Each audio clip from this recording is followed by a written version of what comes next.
Well, we're going to talk about motorcycles. Ooh, okay. So it sounds like a great birthday gift. You received a motorcycle rental for a day along with a training lesson. That sounds like a great present.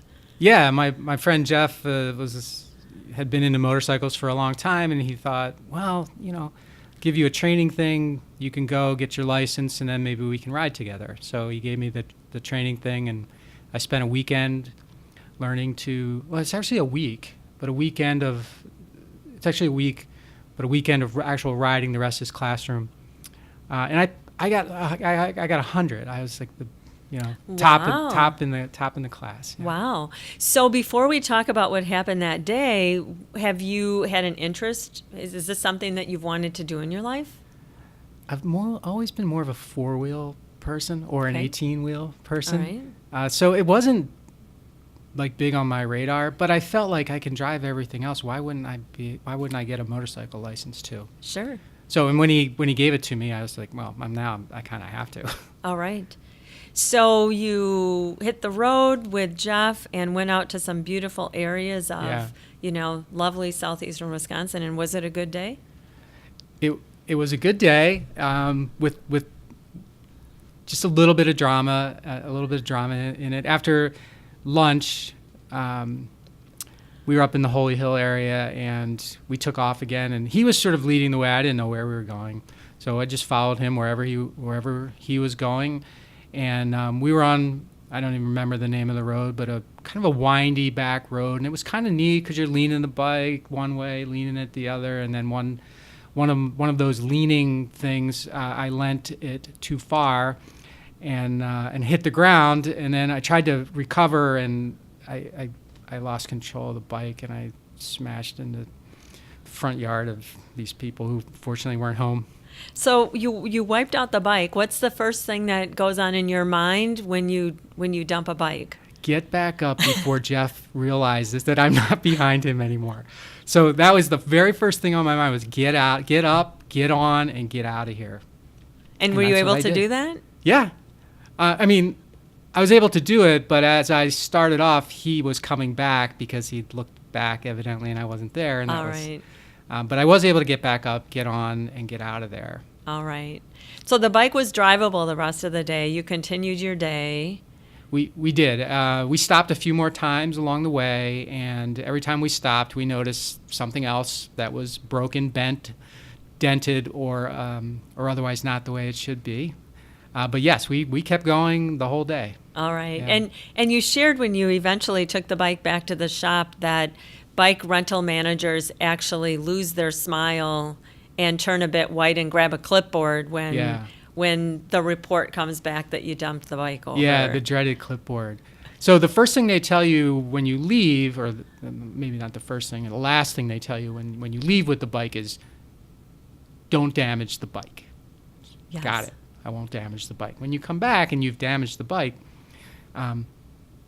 they're just not happy. So he brought the clipboard out, and I'm like, Jeff, why don't you just go? Because this is going to take a while. Right. And, so we had to document all the damage.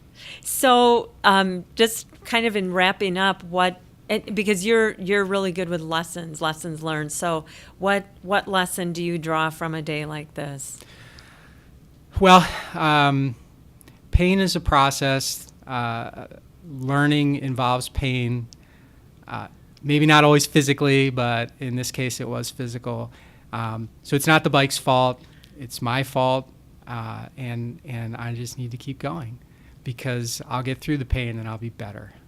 That's great. Well, given especially that you're okay, it's a fun story to share, and you're living life to its fullest. So thanks for bringing the motorcycle story to us. Yeah, thanks for asking. You bet. So Want to Drive. You actually wrote a 2-part blog, Want to Drive or Not. And this was interesting. This was triggered by a friend of yours, Peter, who found a YouTube video on how to drive an 18-speed transmission, which, by the way, I can't even imagine. So it brought back memories for you of a pretty big event. You were a gravedigger in college. You worked with a guy named Billy who had a big truck. Yeah. And you wanted to, what you said, drive a truck like Billy's. So This was an interesting story. What happened here? Yeah, the whole backstory on this goes back to when I was 4 years old. When I was 4 years old, I lived across the street from a construction company. And I would sit on the curb in the afternoons and I would watch the guys come back with their trucks. And I just kind of fell in love with trucks. Fast forward from 4 years old to my teenage years, I'm working at the local cemetery, setting up for funerals, filling in after funerals, whatever. And the guy who digs the graves, Billy, his name's Billy, he also has a trucking business and hauling heavy equipment around. And so one day I got up, I was so curious to experience that, see what that was like. One day I got up the courage to ask him if I could go for a ride with one of his guys. And he said, well, he tried to talk me out of it, and then he said, okay, sure, show up, tomorrow at 6. Yep. So I did. So you showed up at 6 to spend the day with Michael. Yeah. And you did, in fact, get to ride in the truck, but then did. Michael kind of turned the tables on you. So what happened? Yeah, we went down to Atlantic City. This was from Philadelphia. Went down to Atlantic City, picked up a machine, took it up somewhere in North Jersey. And then we were coming back. We stopped at a rest stop. And then we were walking back to the truck, and he turns to me and he's like, "You want to drive?" And I'm like, no. And he's like, "You just going to come out here all day just to sit in the truck?" He's like, "Come on, you want to drive or what?" So I was like, okay. And he put me in. I got in and I started driving. So pretty scary, and it's one of the wide load trucks, right? Yeah, we didn't have a machine on at that time, thankfully. But yeah, so it's a big semi. All right. And so one of the parts of this day that you described was approaching a toll booth that you needed to fit this big rig through, right? And had no choice but to do that, right?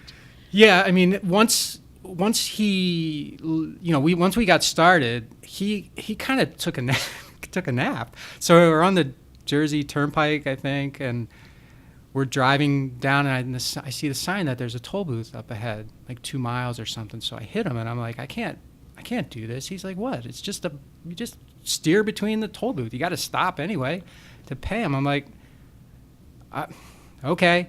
So, and those are the days before the open road tolling. So I actually had to pull in there, stop at the right spot, hand the money out to the toll taker, and get a receipt back.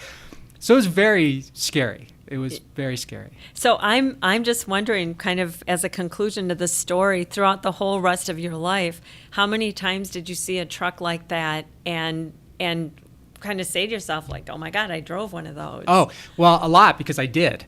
When I started even before I started my business, but I drove all the time. Okay. When I was, so it was actually instructive and informative. All right. So I've driven pretty much every kind of truck there is, so I feel good about it now. Good. But at the time, I did not. That's great. Well, it's a fun story for you to share. Yeah, well, thanks for asking. Yeah, you bet. Thanks for listening to this episode of the How Did Happen podcast, where we believe that success doesn't happen unless you make it happen. You can subscribe to the podcast on Apple Podcasts, Google Podcasts, Stitcher, or wherever you like to listen. And while you're there, please rate it and leave a comment as well. I'd love to hear your thoughts about the show, ideas for future guests, or whatever you'd like to share. And of course, you can always find me at MikeMalatesta.com. See you next time. Thanks again for listening to the How Did Happen podcast.